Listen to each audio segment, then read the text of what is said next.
Luna Blackwood wiped the grease from her hands with an old rag. The metal was hot under the blazing suns of Nexus Station. She had been working in the salvage yard for 3 years now. Every day was the same. Fix broken ships, sort through junk, listen to the other workers make jokes about her pointed ears. "Hey, tree hugger," Jake Morrison called out from across the yard. He was her boss, a big man with a mean smile. "Stop daydreaming and get back to work. These ships won't fix themselves." Luna said nothing. She learned long ago that talking back only made things worse. The other human workers always sided with Jake. They thought elves were weak. They thought her people only belonged in forests, not in space stations fixing real machines. But Luna knew better. She had a gift with technology that none of them understood. When she touched a broken engine, she could feel what was wrong with it. When she looked at twisted metal, she could see how to make it whole again. Her elf blood gave her something special, even if the humans could not see it. The salvage yard was huge. Mountains of broken ships stretched as far as she could see. Some came from battles between pirates and traders. Others were old cargo ships that finally broke down. All of them ended up here, waiting to be torn apart for spare parts. Luna walked over to a new pile of wreckage that had arrived that morning. A battle had happened near the outer planets. The losing ships had been dragged here to be sold for scrap metal. She started looking through the twisted pieces, checking for anything useful. That was when she heard the sound. It was soft, like a tiny cry for help. Luna stopped and listened. There it was again. Something was alive in the wreckage. She climbed over a broken wing and looked into a small space between two pieces of hull. Her eyes went wide. There was a creature there, no bigger than her hand. It looked like a cat, but its fur seemed to change colors in the light.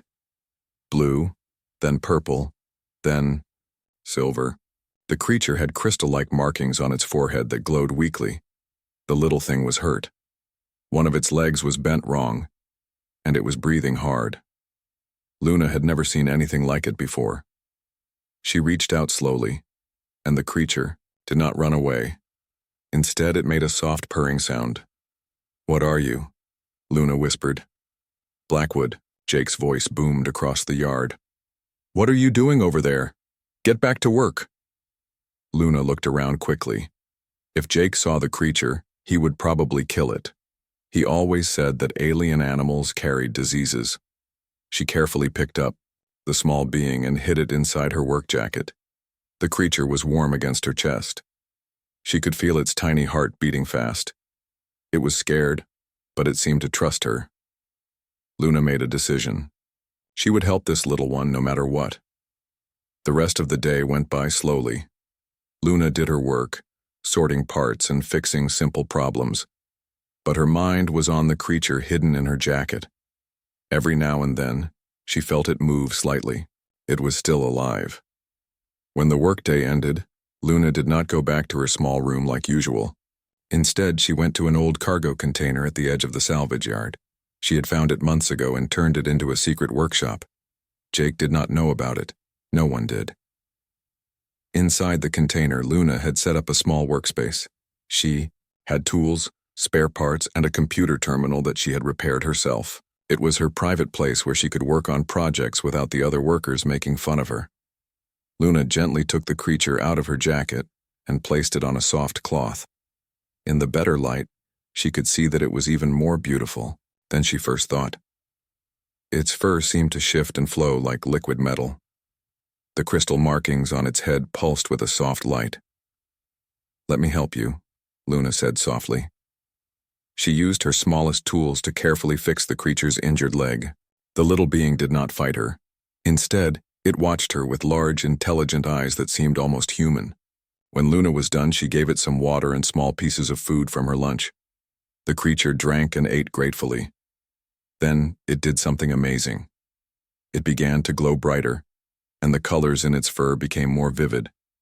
It was getting better already. Luna smiled for the first time in weeks. She had saved something beautiful in a place full of broken things. The next morning, Luna came back to check on her new friend. The creature was much better. It could walk on its fixed leg, and its eyes were bright and alert. When it saw Luna, it made happy chirping sounds. "I should give you a name," Luna said.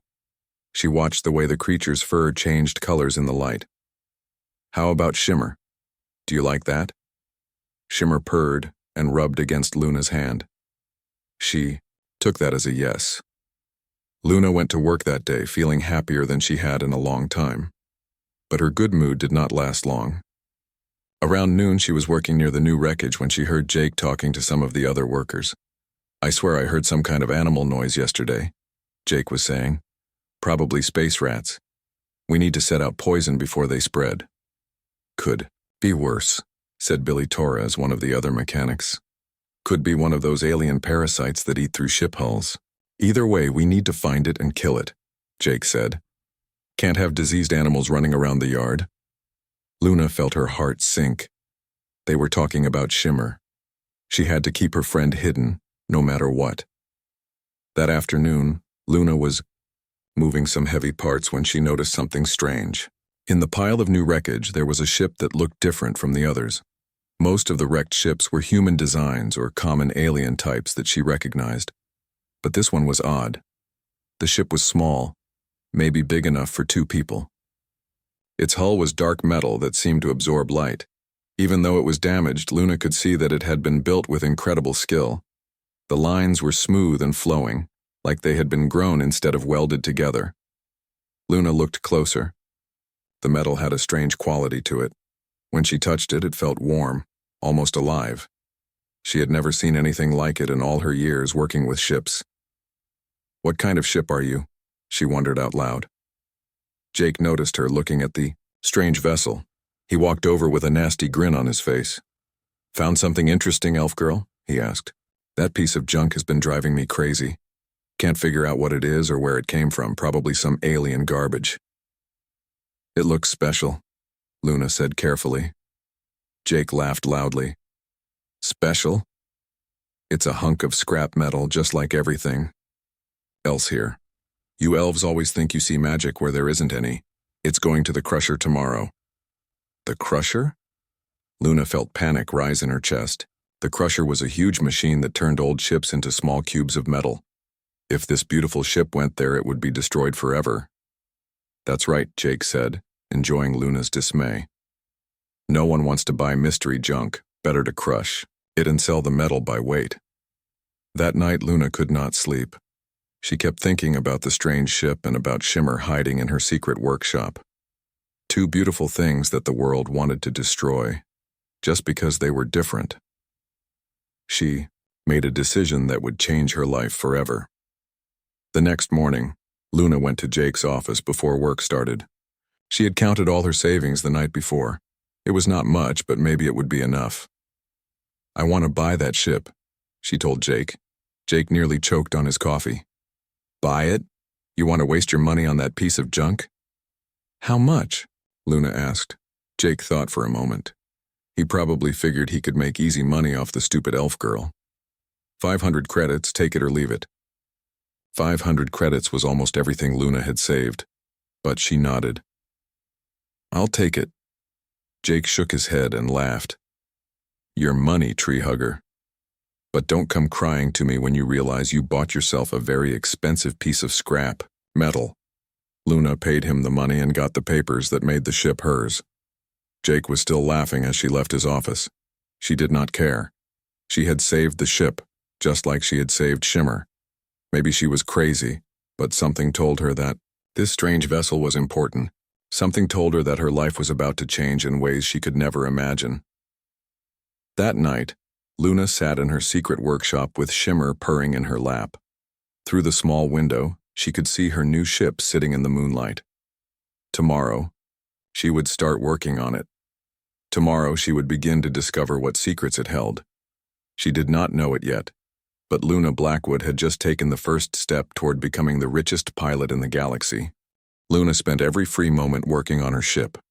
After her regular job ended each day, she would go to the strange vessel and try to understand how it was built. The more she studied it, the more amazing it became.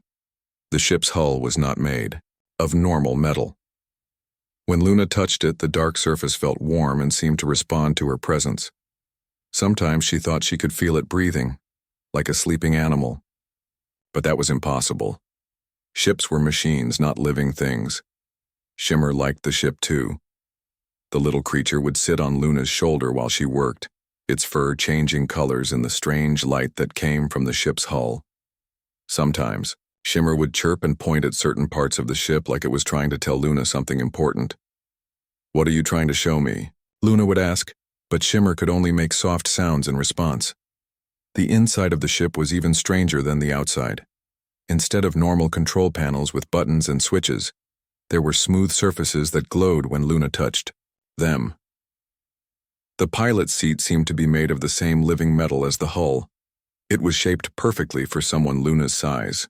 The engine room was the most mysterious part of all.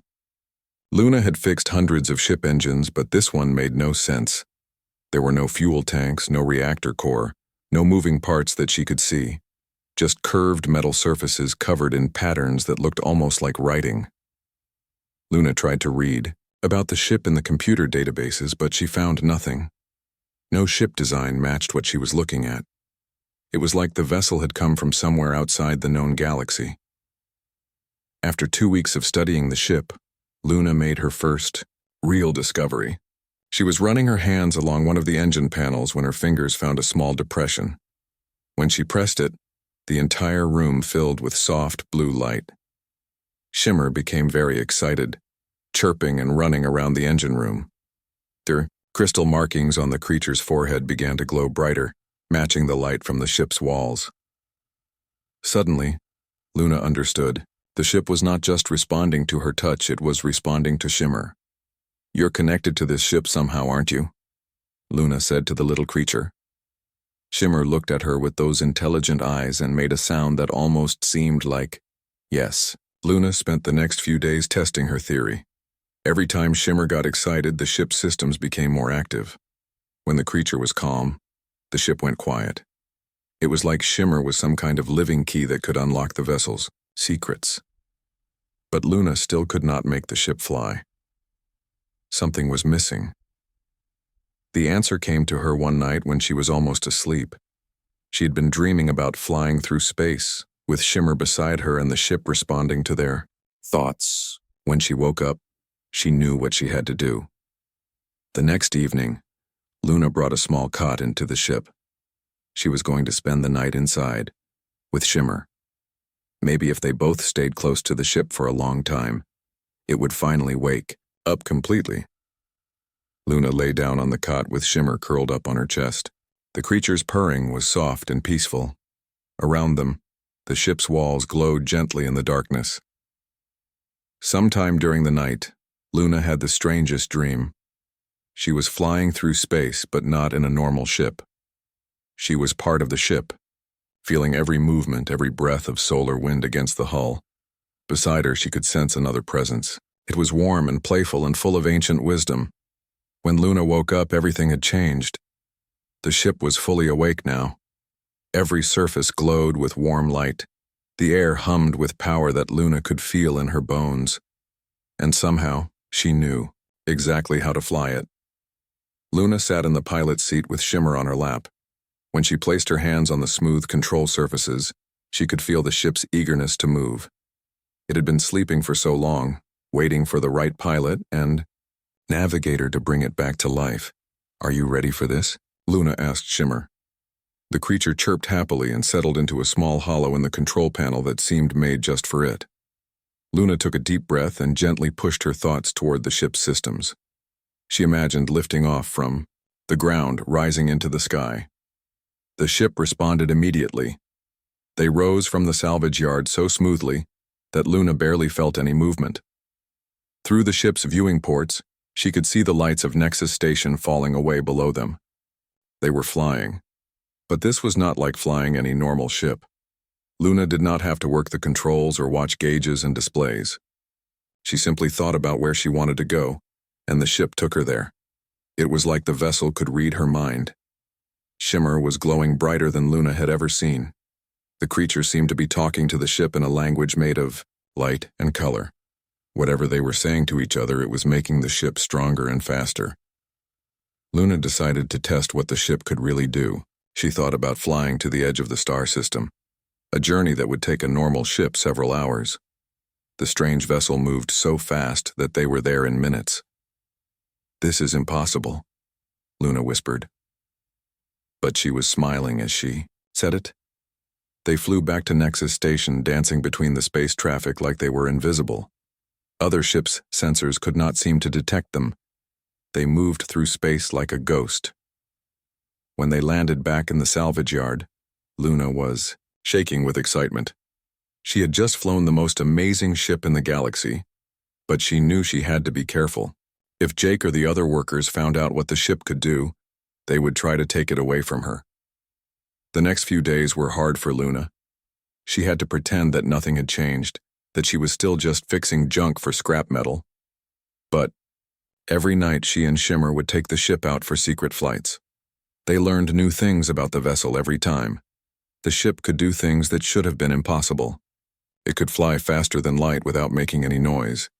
It could become invisible to all sensors. Most amazing of all, it seemed to make other ships fly better when they were nearby.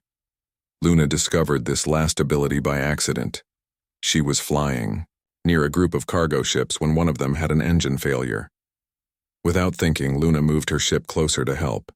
Suddenly, the broken cargo ship's engine started working perfectly again. The cargo ship's pilot sent a confused message over the radio. "This is Captain Rose Turner of the freight hauler Golden Eagle. My engines just fixed themselves somehow.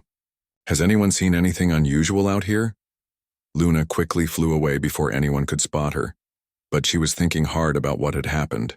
If her ship could fix other vessels just by being near them, that was a power that could change everything. Word started to spread around Nexus Station about strange things happening in space. Ships with engine problems suddenly flying perfectly. Vessels that should have been too old to fly moving like they were brand new. Some pilots were calling it the ghost ship effect. Luna tried to stay out of the rumors and gossip, but it was getting harder to keep her secret, especially when Jake Morrison started asking questions. "Some of the pilots are talking about weird stuff happening out there," Jake said one morning.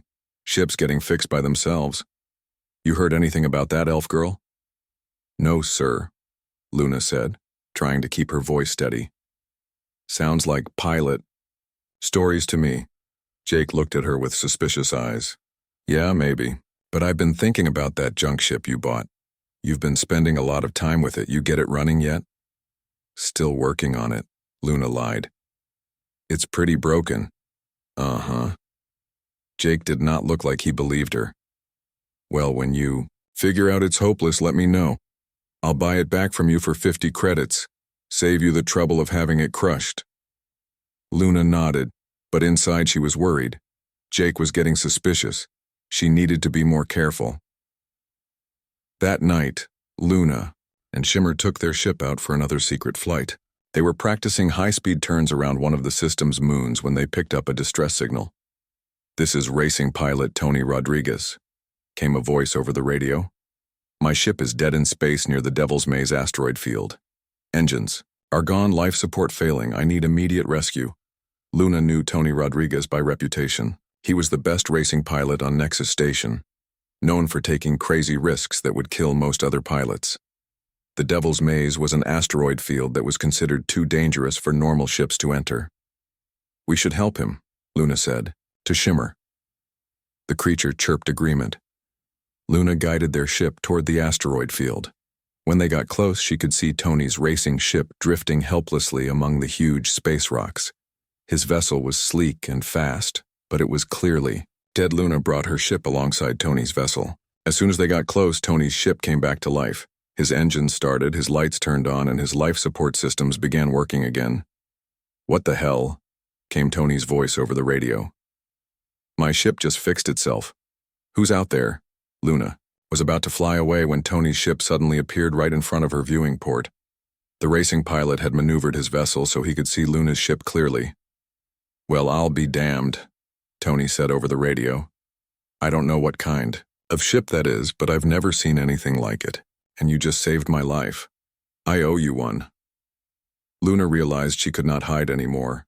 Tony had seen her ship, and he seemed like he might be someone she could trust. "This is Luna Blackwood," she said into her radio. "Please don't tell anyone about this." The news about the Grand Prix spread fast through Nexus Station. When Jake Morrison heard that Luna had entered the race, he could not stop laughing.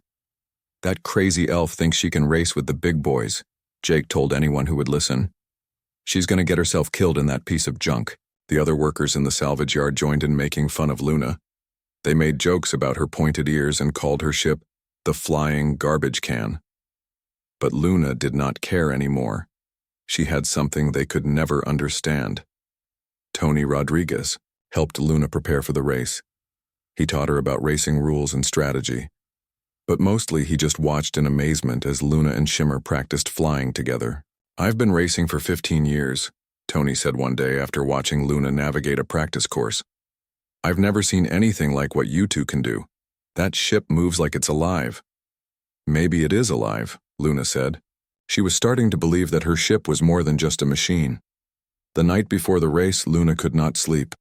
She sat in her ship with Shimmer, feeling nervous about what was coming. Tomorrow, she would be flying in front of thousands of people. What if she failed? What if her ship was not as special as she thought? Shimmer seemed to sense her worry. The little creature climbed into her lap and purred softly. Its fur glowed with warm, comforting colors. "Are you scared too?" Luna asked. Shimmer looked up at her with those wise eyes and made a soft, chirping sound.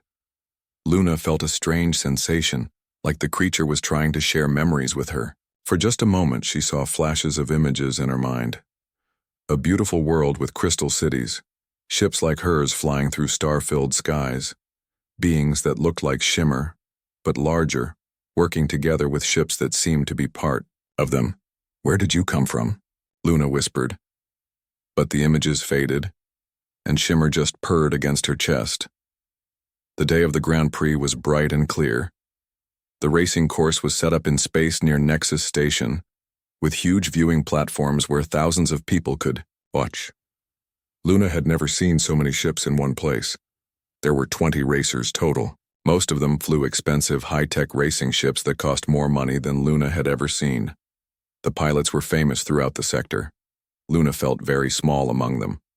When Luna brought her ship to the starting line, the other racers stared at her strange vessel. Some of them laughed. Her ship looked so different from their sleek, colorful racers. "What kind of ship is that supposed to be?" asked Captain Amy Clark, who flew a bright red racer called Lightning Strike. "It's a mystery ship," Luna said simply. "More like a mystery how it even flies," said another pilot, Kate Morris. Her ship was called Silver Bullet and was known for its incredible speed. The race official, a stern-looking woman named Lisa Barnes, came over to inspect Luna's ship. She walked around it twice, looking confused. "I need to see your ship's registration and safety certificates," Lisa said. Luna handed over the papers. Tony had helped her get all the right documents, though some of them had cost a lot of money. Lisa looked at the papers and frowned. "It says here your ship is registered as salvage restoration. What's the actual model and manufacturer?" "Unknown," Luna said honestly. Lisa shook her head but handed back the papers. "Well, it passed the basic safety scan. Just try not to blow up during the race. That's bad for business." The race course was dangerous and complex. It wound through 3 asteroid fields around 2 moons and past a space station. The total distance was over 1,000,000 kilometers. Most ships would need at least 2 hours to complete it safely. As the racers lined up at the starting line, Luna felt her ship humming with excitement. Shimmer was glowing brighter than ever, settled into the navigation hollow in the control panel. The little creature seemed as eager for the race as Luna was. "Racers, prepare for start sequence," came the announcement over the radio. Luna placed her hands on the ship's control surfaces and felt the vessel's power flowing through her. She was ready. 10, 9, 8, 7. Around her, the other racing ships were revving their engines and positioning for the best start. 6, 5, 4, 3. Luna closed her eyes and let her mind connect fully with her ship. She could feel Shimmer's presence joining with hers and the ship's. 2, 1. Go! 20 ships shot forward from the starting line. Luna's ship moved so smoothly that it felt like they were standing still while the universe moved around them. Within seconds, they had passed half the other racers. "Holy space dust," came Tony's voice over the radio. He was watching from the observation deck. Luna just shot past everyone like they were parked. The first part of the course led through a dense asteroid field. Most of the racers had to slow down and carefully navigate between the huge space rocks. But Luna's ship danced through the asteroids like they were not even there. Shimmer was, showing the ship where to go, finding paths that no computer could calculate. By the time they cleared the first asteroid field, Luna was in third place. Only 2 of the fastest racers were still ahead of her. "This is impossible," came Captain Clark's voice over the radio. "That junk ship shouldn't be able to keep up with us." But Luna was not just keeping up. As they approached the first moon, she passed the second-place racer easily. Now only Kate Morris in the Silver Bullet was ahead of her. The second part of the course was a high-speed run around 2 moons. This section tested how fast a ship could go without losing control. Kate Morris pushed her ship to its maximum speed, but Luna's vessel matched her easily. "Come on, mystery ship," Kate said over the radio, and Luna could hear the excitement in her voice. "Let's see what you can really do." Luna smiled and let her ship show its true speed. They shot past the Silver Bullet like it was standing still. But instead of leaving Kate behind, Luna felt her ship doing something strange. The area around them began to glow softly, and suddenly Kate's ship was flying faster than it ever had before. "What's happening?" Kate asked in wonder. "My engines are performing beyond maximum capacity." Luna realized that her ship was sharing its power with Kate's vessel, making it faster and stronger. It was the same thing that had happened with Tony's broken ship and the cargo vessels she had helped. "Unknown racer in the mystery ship," came Lisa Barnes's voice over the radio. "Are you using some kind of illegal enhancement technology?" "No, ma'am," Luna replied. "This is just how my ship flies." The race continued through the second asteroid field. Now Luna and Kate were flying together, both of their ships performing at impossible levels. The other racers were far behind, unable to match their speed. But as they entered the final section of the course, something went wrong. A large asteroid that had been knocked loose by the racing ships was drifting into the path of the slower racers behind them. "Look out!" came a panicked voice over the radio. "Big rock coming in fast." Luna looked back and saw that Captain Amy Clark in the lightning strike was directly in the asteroid's path. Her ship was damaged from pushing too hard through the course, and she could not maneuver fast enough to avoid the collision. Without thinking, Luna turned her ship around and flew back toward the danger. Shimmer chirped urgently, understanding what they needed to do. "Luna, what are you doing?" Kate Morris called out. "You'll lose the race." "Some things are more important than winning," Luna replied. She reached Amy's ship just as the asteroid was about to hit. Luna's vessel glowed brighter than ever before, and suddenly a barrier of energy appeared around both ships. The asteroid bounced off the energy field like it had hit a solid wall. "How did you do that?" Amy gasped. Luna did not answer. She was too amazed by what had just happened. Her ship had created a protective shield around another vessel. She had never seen it do anything like that before. "Unknown racer," came an official voice over the radio. "Please identify yourself and explain the energy phenomenon we just observed." Before Luna could answer, alarms started blaring from the space station that was part of the race course. Something big was happening. "All racers, return to Nexus Station immediately," came an urgent announcement. "We have incoming ships, military vessels of unknown origin." Luna looked through her ship's viewing port and saw them. A fleet of huge dark ships was approaching the station. They were bigger than anything she had ever seen, and they moved with a threatening purpose. "This is Commander Zalthek of the Hegemony Enforcement Division," came a cold voice over all radio channels. "We are here to investigate reports of illegal technology being used in this sector. All ships will submit to inspection immediately." Luna felt ice in her stomach. The Hegemony was the most powerful military force in the galaxy. They had strict rules about what kinds of technology different species were allowed to use. If they found out about her ship's abilities, they would take it away from her. Or worse, All racers proceed to Docking Bay 12 for immediate inspection, Commander Zalthek ordered. The other racing ships began flying toward the station, but Luna hesitated. She looked at Shimmer, who was glowing with worried colors. They're here. Because of us, aren't they? Luna said softly. Shimmer made a sad chirping sound. Tony's voice came over a private radio channel. Luna, you need to get out of here now. I'll try to delay them, but you don't have much time. But the other racers, Luna started to say. We'll be fine, Tony said firmly. You're the one they're after. Your ship is too special, too advanced. Luna had been running for 3 weeks. The hegemony ships followed her everywhere she went. Every time she stopped for fuel or supplies, they would appear within hours. Commander Zalthek was determined to catch her, but Luna was learning that her ship could do things that made chasing her almost impossible. It could become invisible to sensors. It could fly faster than any normal ship. Most importantly, it seemed to know where to go even when Luna did not. Shimmer was changing too.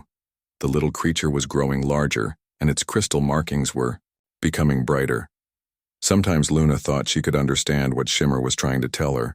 It was like they were becoming connected in ways that went beyond normal friendship. Luna's ship needed special fuel that was hard to find. She had been searching for 3 days when she picked up a strange signal on her radio. It was weak and coded, but somehow she understood it.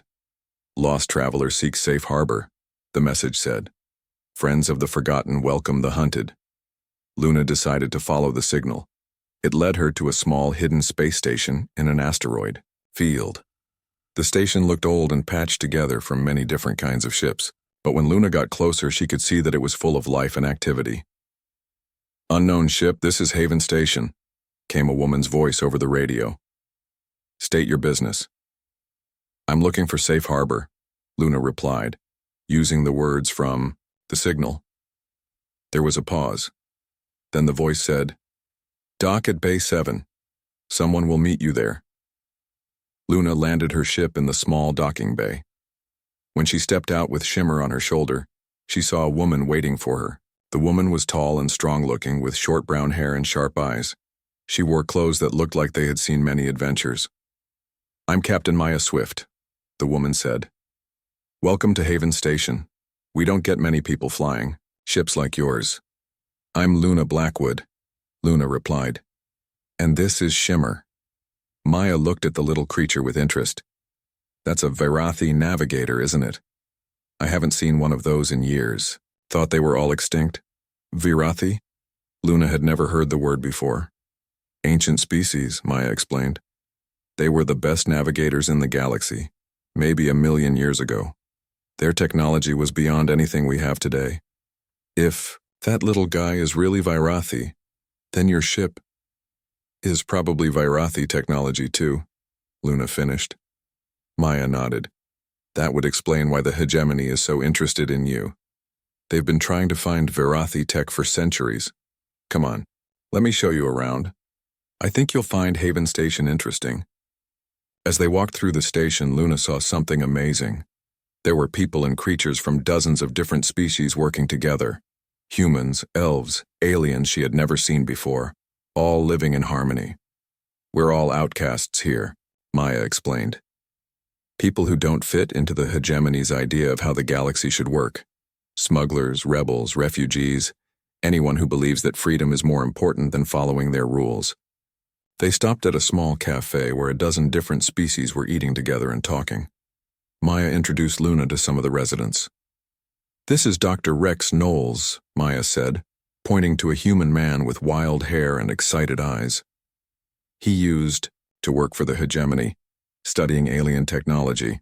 They threw him out when he said that biological and mechanical systems could work together. Dr. Knowles looked at Shimmer with fascination. A living Virathi navigator. This is incredible. Do you know what this means? That I'm in trouble, Luna said. That you have access to the most advanced spacefaring technology in galactic history, Dr. Knowles said excitedly. The Virathi could travel between galaxies. They could build ships that thought and felt. They were masters of biomechanical integration. What happened to them? Luna asked. The excitement faded from Dr. Knowles's face. Nobody knows for sure, They disappeared about 1 million years ago. Some say they transcended physical form. Others think they were destroyed by war. But they left behind scattered pieces of their technology. Maya introduced Luna to more people. There was Vera Cross, a half-elf who ran a secret communication network. There was Captain Kate Morris, who Luna recognized from the race at Nexus Station. "Kate, what are you doing here?" Luna asked. Kate smiled. "After the race, the hegemony questioned all of us about your ship. They weren't gentle about it. I decided I'd rather be free out here than under their thumb back home. A lot of pilots are making the same choice. The hegemony is getting more aggressive," Maya said. "They're cracking down on anyone who doesn't follow their rules exactly, but we're fighting back in our own way." "How?" Luna asked. "By providing services they can't," Maya replied. "Fast, reliable transportation for people, and cargo that need to move without hegemony interference. Medical supplies to worlds they've blockaded. Information to people they're trying to silence. It's dangerous work," Vera Cross added. "But someone has to do it." Dr. Knowles was still studying Shimmer with wonder. "May I examine your navigator? Not hurt him, just learn about him. If he really is Virathi, he might be the key to understanding their technology." Luna looked at Shimmer, who chirped softly and climbed down to Dr. Knowles' outstretched hand. The little creature seemed to trust the scientist. "He's remarkable," Dr. Knowles said after a few minutes of gentle examination. "His bioluminescent patterns are actually a form of quantum communication. He's not just talking to your ship, he's merging consciousness with it temporarily." "Is that why I can feel what the ship is thinking sometimes?" Luna asked. "Exactly. You're part of a three-way symbiosis: human intuition, Virathi navigation, and biomechanical technology working as one. It's the most beautiful thing I've ever seen." Maya listened to all this with interest. Then she turned to Luna with a serious expression. "We could use someone with your abilities," she said. "There's a job coming up that normal ships can't handle. Interested in hearing about it?" Luna thought about her options. She could keep running from the hegemony forever, or she could start fighting back. "What kind of job?" she asked. "There's a medical research station in the Cronus system," Maya explained. "They've developed a cure for red fever, a disease that's been killing thousands of people in the outer colonies. But the hegemony has blockaded the system. They want to control who gets the cure and who doesn't." "That's horrible," Luna said. "It gets worse," Vera Cross added. "The research station only has enough power left for one more transmission. They need someone to get the cure formula to the outer colonies before their equipment fails completely. Any normal ship trying to break through the blockade would be destroyed," Kate Morris said. "But your ship might be able to slip through undetected." Luna felt anger burning in her chest. The hegemony was letting people die just to maintain their control. That was not right. "I'll do it," Luna said firmly. "It won't be easy," Maya warned. "The blockade has 12 heavy cruisers and a command ship. Even with your ship's abilities, it will be dangerous." "Some things are worth the risk," Luna replied. They spent the next day planning the mission. Dr. Knowles studied Luna's ship more closely and made some amazing discoveries. "Your ship is not just biomechanical," he told Luna excitedly. "It's evolutionary. It learns and adapts every time you fly it. The longer you work together, the more powerful it becomes." "Is that why it feels more alive than when I first found it?" Luna asked. "Exactly. And with Shimmer as your navigator, the growth rate is accelerated. I estimate your ship is now at least 10 times more advanced than when you first flew it." The plan was simple but dangerous. Luna would approach the Cronus system at maximum stealth, slip through the blockade, collect the cure formula from the research station, and get it to the outer colonies as fast as possible. But when Luna and Shimmer launched from Haven Station, they found out that the hegemony had not been idle. Commander Zalthek was waiting for them with a fleet of 20 ships. "Luna Blackwood," came the commander's cold voice over the radio. "You will surrender immediately, or we will open fire on Haven Station." Luna felt ice in her veins. The hegemony was threatening innocent people to get to her.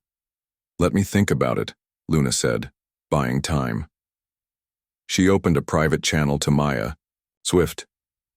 Get everyone off the station. I'm going to lead them away." Luna, don't be crazy, Maya replied. There are too many of them. Maybe, Luna said. But I have to try. Luna felt her ship responding to her determination. The vessel began to glow brighter than ever before. Shimmer was shining like a small star, and Luna could feel power flowing through both of them. Commander. Zaltek, Luna said over the open channel. You want my ship? Come and take it. Then she did something that surprised everyone, including herself. Instead of running, she flew directly toward the hegemony fleet. All ships, open fire, Commander Zaltek ordered.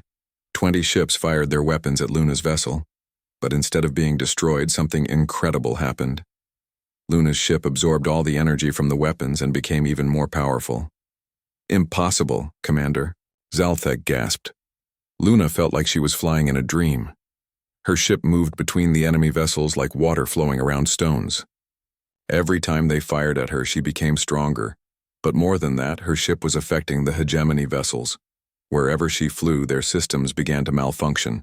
Weapons stopped working, engines failed, communications went dead. Admiral Kethmore agreed to meet Luna in neutral space, with both their ships powered down and weapons offline. When Luna saw the Admiral in person, she was surprised. He was not the cruel monster she had expected. He was an older man with tired eyes and gray hair, wearing a uniform that had seen many battles. Miss Blackwood, the Admiral said formally, I have been chasing you for weeks, expecting to find a dangerous criminal. Instead, I find someone who enhances enemy ships instead of destroying them. I confess I am confused. I never wanted to be anyone's enemy, Luna replied. Shimmer sat on her shoulder, glowing softly in the meeting room. I just want to help people. By stealing advanced technology from the hegemony? Admiral Kethmore asked. I didn't steal anything, Luna said firmly. I bought my ship legally, from a salvage yard. No one else wanted it because they thought it was junk. The Admiral studied Shimmer with curious eyes. And your navigator? Where did you find a living Virathi? He was injured in the same wreckage where I found my ship, Luna explained. I saved his life, and he's been my friend ever since. Admiral. Kethmore was quiet for a long moment.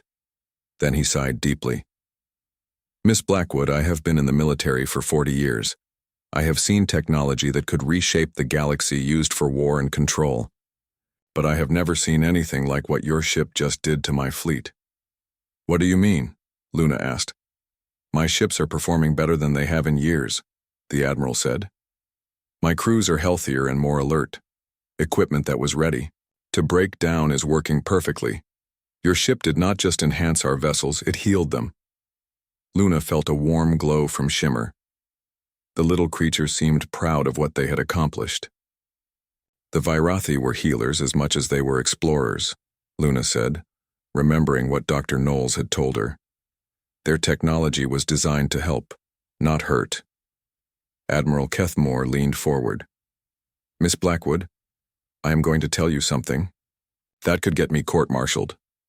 The hegemony is not the force for order and stability that it claims to be. It has become corrupt and cruel. I joined the military to protect people, but lately, I feel like I'm doing more harm than good. Then why do you keep serving them? Luna asked. Because I hoped I could change things from the inside, the Admiral said sadly. But after 40 years, I am starting to think that real change has to come from the outside. Luna felt her heart racing.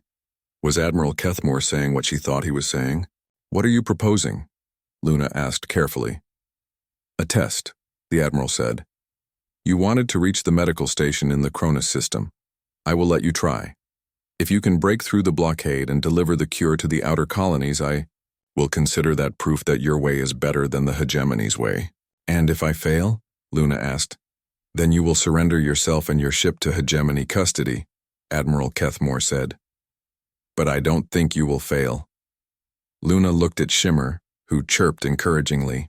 Her little friend seemed confident. They could succeed. All right, Luna said. It's a deal. The journey to the Cronus system took 2 days. Admiral Kethmore accompanied Luna in his dreadnought, but he kept his distance. He wanted to see what she could do without his help. When they arrived at Cronus, Luna saw the full extent of the hegemony blockade. 12 heavy cruisers surrounded the medical research station in a perfect sphere.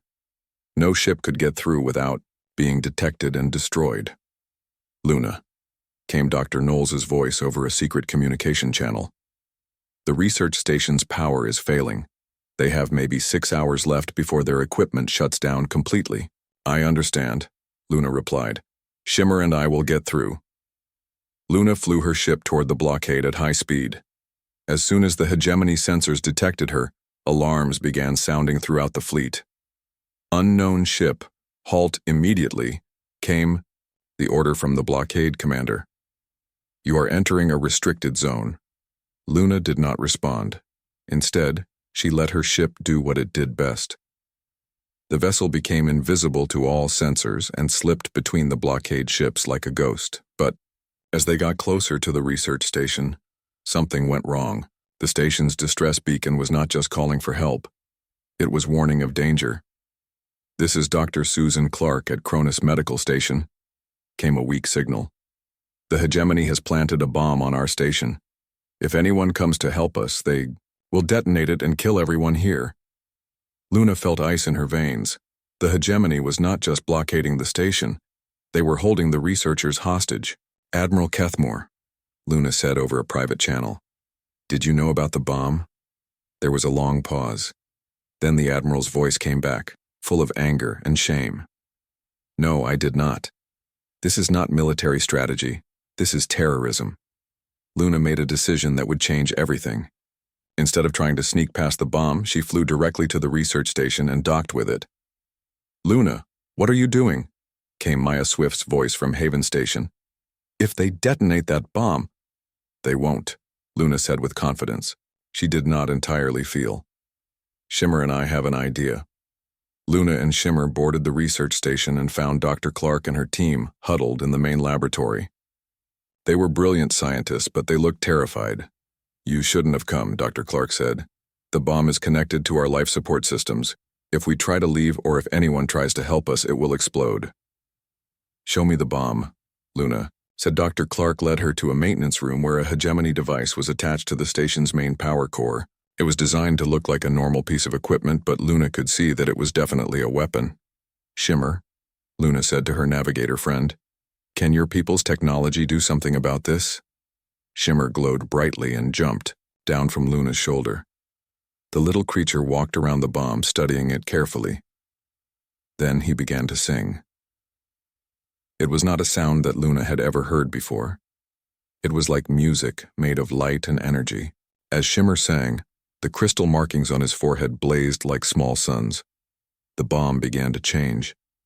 Instead of being a weapon of destruction, it started to become something else. The dangerous chemicals inside it transformed into harmless compounds.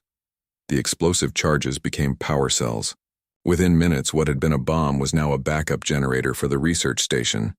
"That's impossible," Dr. Clark whispered. "You can't just transform matter like that." "Virathi technology," Luna said with a smile.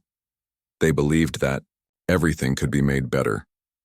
With the bomb neutralized, Dr. Clark and her team quickly loaded the cure formula onto data crystals. But as Luna prepared to leave, the blockade commander's voice came over the radio. "Research station, we detect unauthorized activity. Prepare for immediate destruction." "Admiral Kethmore," Luna called out, "your people are about to murder innocent scientists." "Not my people," the Admiral replied grimly. "Not anymore." What happened next shocked everyone in the Cronus system. Admiral Kethmore's dreadnought opened fire on the blockade ships. But these were not destructive weapons. They were the same enhancement beams that Luna's ship could produce. "All blockade vessels, this is Admiral Kethmore," came his voice over the open channel. "I am officially resigning from the hegemony military and placing you all under arrest for terrorism and murder." The blockade ships tried to fight back, but their weapons would not work properly. Admiral Kethmore's enhancement beams had changed their system so that they could not fire on civilian targets. "This is mutiny," came the blockade commander's voice. "This is justice," Admiral Kethmore replied. Luna took advantage of the confusion to launch from the research station. But instead of running away, she flew to each of the outer colonies in the system, using her ship's incredible speed to deliver the cure formula within hours. As word spread that the cure was available, something amazing happened. Ships began arriving from all over the galaxy. Not hegemony ships, but independent vessels piloted by people who wanted to help distribute the cure to other systems. Captain Maya Swift arrived with a fleet from Haven Station. Kate Morris brought racing pilots who could fly fast enough to outrun any hegemony patrols. Dr. Rex Knowles came with a mobile laboratory to produce more of the cure. Within days, the Cronus system had become the center of the largest humanitarian effort in galactic history. And at the heart of it all was Luna's ship, enhancing every vessel that joined the effort. "Admiral," Luna said to Keth Moore as they watched the massive relief fleet organizing itself, "you gave up everything to do the right thing. What will you do now?" The former admiral smiled for the first time since Luna had met him. "I think I will learn what it means to help people instead of controlling them. Your ship could use a good tactical officer, couldn't it?" Luna looked at Shimmer, who was glowing with happy colors. Her navigator friend seemed to approve of the idea. "Welcome to the team," Luna said. Over the following months, what started as a cure delivery mission became something much larger. Luna's ship became the flagship of a new organization called the Symbiosis Alliance.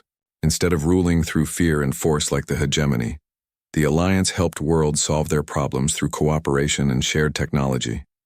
Everywhere Luna's ship went, it left other vessels enhanced and improved. Broken ships became faster and stronger.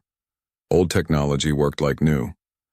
Most importantly, people who had been enemies learned to work together.